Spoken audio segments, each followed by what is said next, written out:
જય દ્વારકાધીશ ખેડૂત ભાઈઓ, હું છું આપનો દોસ્ત ગાગિયા અરવિંદ અને આપણે ફરી આજે એક હાથી હાંકવાનો મિની બ્લોગ લઈને આપની સમક્ષ હાજર થઈ ગયા છે. તો આપણે આ છે વીએસટી શક્તિથી આપણે આજે હાથી ચાલુ કરી દીધું છે અને આ રીતનું આગળ હાંકેલું છે જો. ને આપણે 4 બલુનિયાથી હાંકી છે, જે 3 હારથી વાવેતર કરેલ છે. 3 હાર એક હારે હાંકી છે. હમણાં આપણે આગળ તમને વિડીયોમાં બતાવી કઈ રીતે હાંકી છે. તો જે નવા ખેડૂત ભાઈઓ આપણી ચેનલને સબસ્ક્રાઈબ કરજો, શેર કરજો, કોમેન્ટ કરજો ને જરાક કોમેન્ટ કરીને પણ જણાવી દેજો કે કેવું હાથી હાલે છે કે કેવું નહીં, એટલે જેથી કરીને અમને પણ ખબર પડે તમે કઈ રીતનું હાંકો છો અને અમે કઈ રીતનું હાંકી છે. તો આ રીતનું આપણે 3 હાર એક હારે હાલે છે.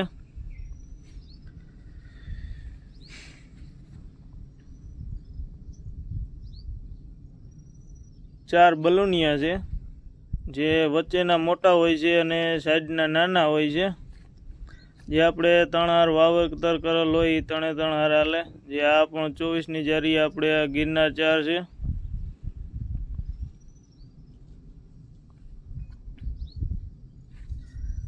જે આપણી ચેનલમાં નવા ખેડૂત ભાઈઓ હોય આવા નવા વિડીયો, ખેતી વિશેના વિડીયો જોવા માટે આપણી ચેનલને સબસ્ક્રાઈબ કરી દેજો, જેથી કરીને તમને આવા વિડીયો જોવા મળે.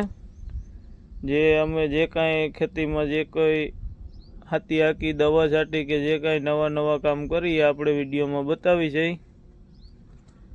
જે કોઈ ખેડૂત ભાઈઓ જોવા ઈચ્છતા હોય એ આપણી ચેનલને સબસ્ક્રાઈબ કરજો. તે હવે આગળ આપણે જોશું બળદનો હાથી આપણે હાલે છે સંજયભાઈનું, જે ડબલ હાથી હાલે છે. હમણાં આપણે એનો હાથી પણ આગળ વિડીયોમાં જોશું.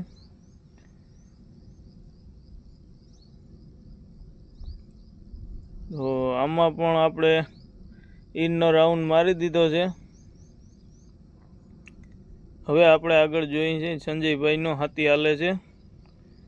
એને મગફળી 22 નંબરની 30ની જારીએ છે અને મોટા બળદ છે, જે ઉતાવળા ના લઈ શકે એના માટે 2 હાથી ને 2 હાથી બાંધીને હાંકે છે. જો આ રીતના ડબલ હાથી હાલે છે. 2 હાથીમાં લોડ વધુ પડે છે, પણ બળદ ધીમા હાલે એના માટેથી એ જાજી ઉથલ બળદને ના મારવી પડે એના માટે ડબલ હાથી હાંકી છે. અને હવે આપણે જયદીપભાઈ હાંકે છે. એના માકડા બળદ છે અને સિંગલ હાથી એનો હાલે છે. જયદીપભાઈ પણ હાથીના કારીગર હવે સારા થઈ ગયા છે. નકર તો માંડવી ઘણી પડી જતી, પણ હવે વાંધો નથી. જો આ રીતના અમારા જયદીપભાઈ હાથી હાંકે છે.